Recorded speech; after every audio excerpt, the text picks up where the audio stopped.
Et maintenant, à nous, le siècle des Lumières. Dans le pays de Gex, le château de Voltaire se dévoilera au public début juin. Après une restauration de 9 millions d'euros et des recherches très poussées, la demeure du philosophe a retrouvé sa vérité d'époque. Franck Grasso et Marine Zamit nous y conduisent à l'heure où les travaux s'achèvent.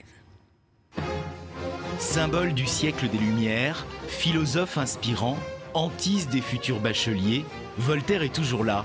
Le patriarche de Ferney a vécu ici une vingtaine d'années. Il fit construire son château grâce à de bons placements. Une demeure qui méritait rénovation. 2 ans de travaux plus tard, on se rend compte du travail précis accompli, jusqu'à la couleur de la façade. On a fait des essais avec le chef maçon, qui est ici un artiste extraordinaire. On a pilé de la brique dans de la chaux et on a commencé à regarder. Donc c'est pas une peinture, on n'a pas peint en rose le château.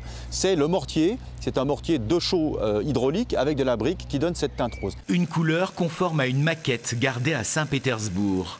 Catherine II de Russie, fan de Voltaire, avait dans l'idée de reconstruire le même édifice. Elle commanda une reproduction et d'autres éléments témoins de cet intérieur.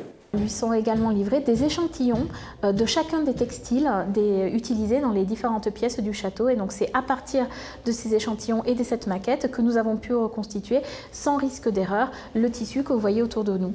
Une quinzaine de corps de métier s'activent encore. Il s'agit de redonner une certaine vérité au lieu. À l'heure de l'accrochage des tableaux, l'ambiance redevient celle de la fin du XVIIIe.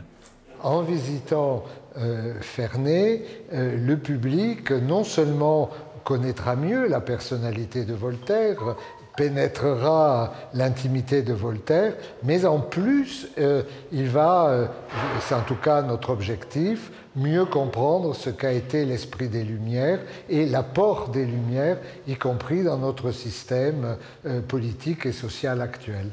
À 2 pas de Genève, loin de Paris, l'écrivain se sentait en sécurité. À force de dénoncer ces rois se prenant pour des dieux, ce clergé tout-puissant, Voltaire avait besoin d'un refuge. Ce palais était idéal.